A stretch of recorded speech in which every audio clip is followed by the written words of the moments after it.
우리의 생애는 바로 그런 것입니다.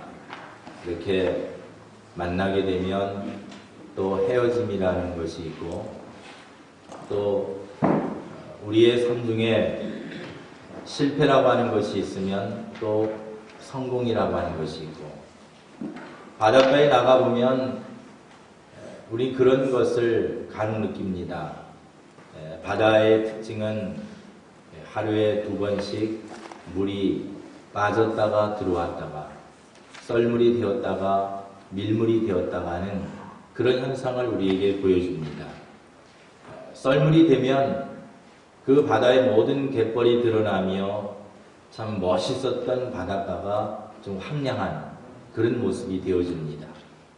그런데 그 바다가 영원히 썰물로 존재하는 것이 아니라 썰물 다음에는 밀물이라고 하는 다음 단계가 기다리고 있음을 우리는 잘 압니다. 그래서 이러한 자연의 현상 속에서 하나님이 우리에게 말씀해 주시는 메시지가 무엇일까?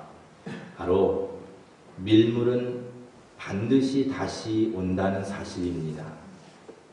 여러분 인생 가운데 어려움이 있습니까? 환난이 있습니까? 괴로움이 있습니까?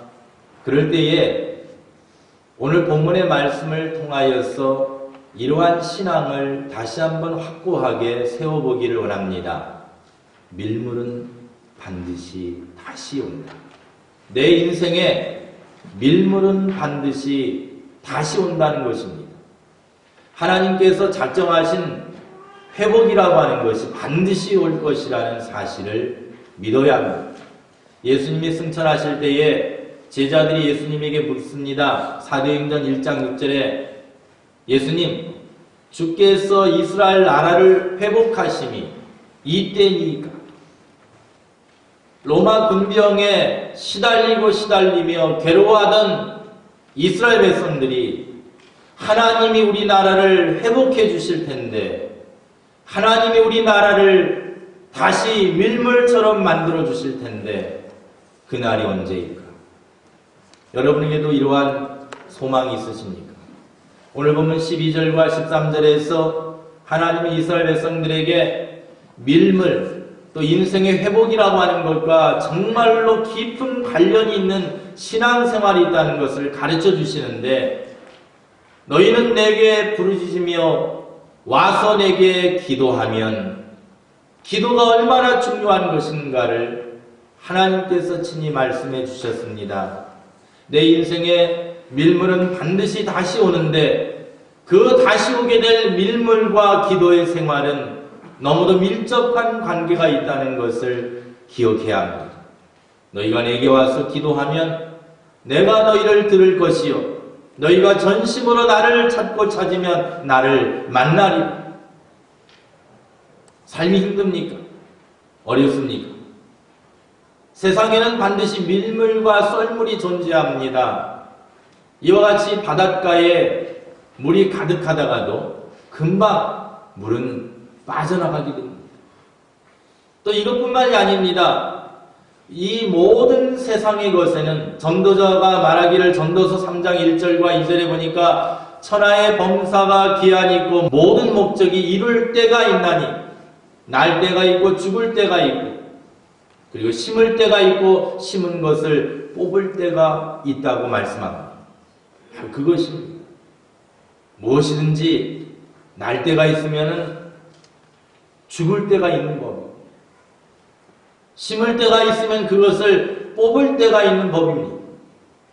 태양이 바다 저편으로 뉘역뉘역 지고 있을 때에 우리의 마음은 심란하기도 합니다.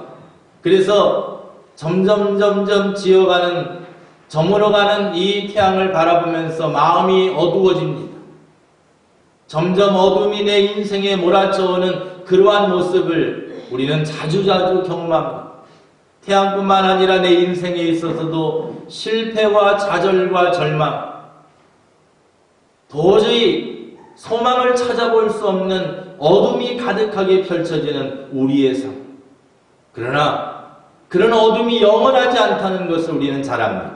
금방 하나님은 우리에게 또 다른 태양이 솟아오르는 새날을 주실 것이기 때문입니다. 해가 질 때는 절망이었지만 해가 떠오를 때는 우리의 마음속에 소망이 싹 돋습니다. 우리의 마음속에 밀물처럼 다가오는 하나님이 우리에게 베풀어 주시기를 원하는 것, 그것이 과연 무엇인가? 그것을 우리가 어떻게 하나님 앞에 귀한 결실로 맺어갈 것인가를 우리는 깨달아야 합니다. 본문 11절에 보니까 나 여호와가 말하노라 너희를 향한 나의 생각은 내가 하나니 재앙이 아니라 곧 평안이요 너희 장래에 소망을 주려 하는 생각이다. 하나님께서 우리에게 주시려는 것이 소망이라고 말씀합니다. 소망. 좌절과 절망이 하나님이 주시려는 것이 아니라 소망을 주시려는 것이 하나님의 뜻이라고, 하나님의 생각이라고 말씀해 주고 있습니다. 지금 힘듭니까? 연초가 되었는데 벌써 힘이 드십니까? 하나님이 올 한 해 동안에 나에게 소망을 주실 것을 기대해 보십시다. 여러분, 에피그램이라는 그런 짧은 시가 유행을 하는데 그것이 묘비명에 참 유행했던 때가 있습니다. 그래서 자신의 묘비명을 자기가 죽기 전에 만드는 겁니다. 윤희산 선생은 처염상정이라는 어디에 가든지 깨끗하리라는 그러한 묘비명을 만들어서 자신의 죽음 뒤에 자기를 알리는 그런 글을 썼습니다.